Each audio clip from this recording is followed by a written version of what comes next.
Chapter 7. Solomon was building his own house 13 years, and he finished all his house. For he built the house of the forest of Lebanon, and the length of it was 100 cubits, and the breadth of it 50 cubits, and the height of it 30 cubits, on 4 rows of cedar pillars, with cedar beams on the pillars.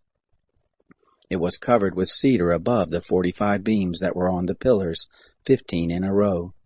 There were beams in 3 rows, and a window was set over against window in 3 ranks. All the doors and posts were made square with beams, and windows were over against windows in 3 ranks. He made the porch of pillars. The length of it was 50 cubits, and the breadth of it 30 cubits, and a porch before them, and pillars, and a threshold before them.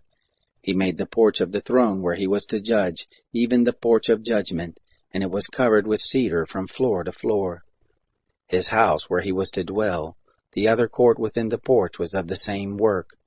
He made also a house for Pharaoh's daughter, whom Solomon had taken as a wife, like this porch. All of these were of costly stone, even of hewn stone, according to measure, sawed with saws inside and outside, even from the foundation to the coping, and so on the outside to the great court. The foundation was of costly stones, even great stones, stones of 10 cubits, and stones of 8 cubits. Above were costly stones, even hewn stone, according to measure, and cedar wood. The great court round about had 3 courses of hewn stone, and a course of cedar beams, like as the inner court of the house of the Lord, and the porch of the house. King Solomon sent and fetched Hiram out of Tyre. He was the son of a widow of the tribe of Naphtali, and his father was a man of Tyre, a worker in brass, and he was filled with wisdom and understanding and skill, to work all works in brass. He came to King Solomon and performed all his work, for he fashioned the 2 pillars of brass 18 cubits high apiece, and a line of 12 cubits compassed either of them about. He made 2 capitals of molten brass to set on the tops of the pillars.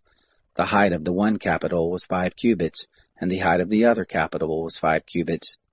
There were nets of checker work and wreaths of chain work for the capitals which were on top of the pillars, 7 for the one capital, and 7 for the other capital.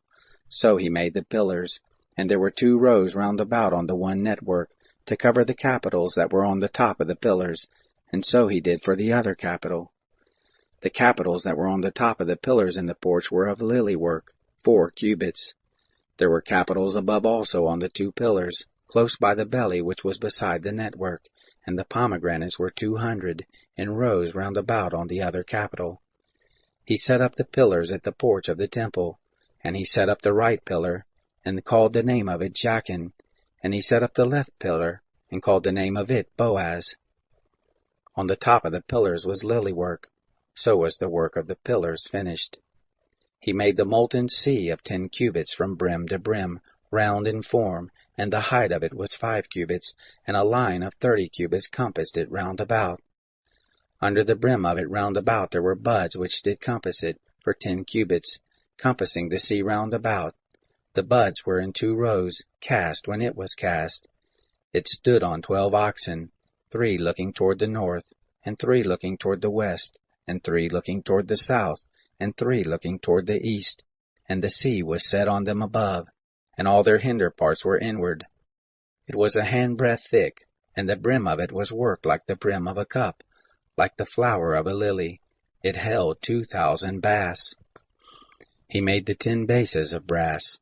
4 cubits was the length of one base, and 4 cubits the breadth of it, and 3 cubits the height of it. The work of the bases was on this manner.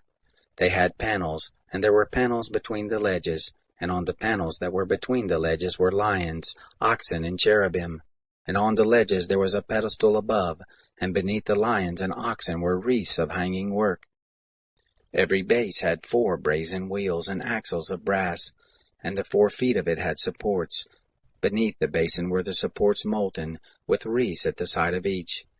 The mouth of it within the capital and above was a cubit, and the mouth of it was round after the work of a pedestal, 1.5 cubits, and also on the mouth of it were engravings, and their panels were 4 square, not round.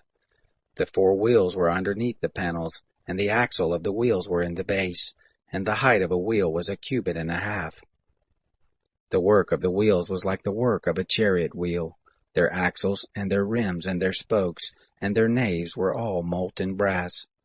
There were 4 supports at the 4 corners of each base.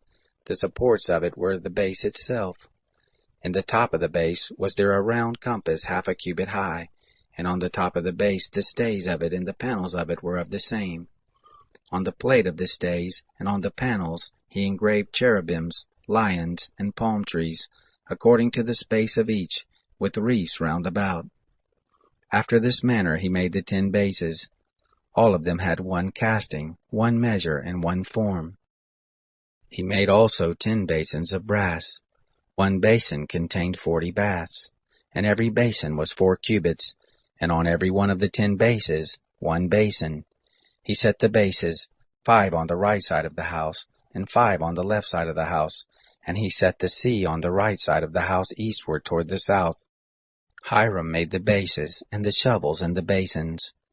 So Hiram made an end of doing all the work that he worked for King Solomon in the house of the Lord. The 2 pillars, and the 2 bowls of the capitals that were there on top of the pillars, and the 2 networks to cover the 2 bowls of the capitals that were on the top of the pillars, and the 400 pomegranates for the 2 networks, 2 rows of pomegranates for each network, to cover the 2 bowls of the capitals that were on the pillars, and the 10 bases, and the 10 basins on the bases, and the 1 sea, and the 12 oxen under the sea, and the pots, and the shovels, and the basins, even all these vessels which Hiram made for King Solomon in the house of the Lord were of burnished brass. In the plain of the Jordan did the king cast them, in the clay ground between Succoth and Zerathon. Solomon left all the vessels unweighed, because they were exceedingly many. The weight of the brass could not be found out.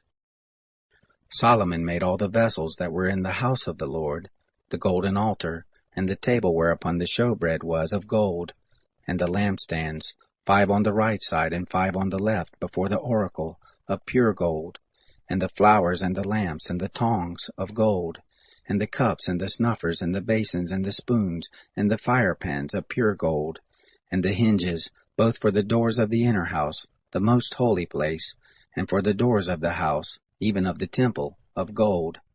Thus all the work that King Solomon worked in the house of the Lord was finished. Solomon brought in the things which David his father had dedicated, even the silver and the gold and the vessels, and put them in the treasuries of the house of the Lord.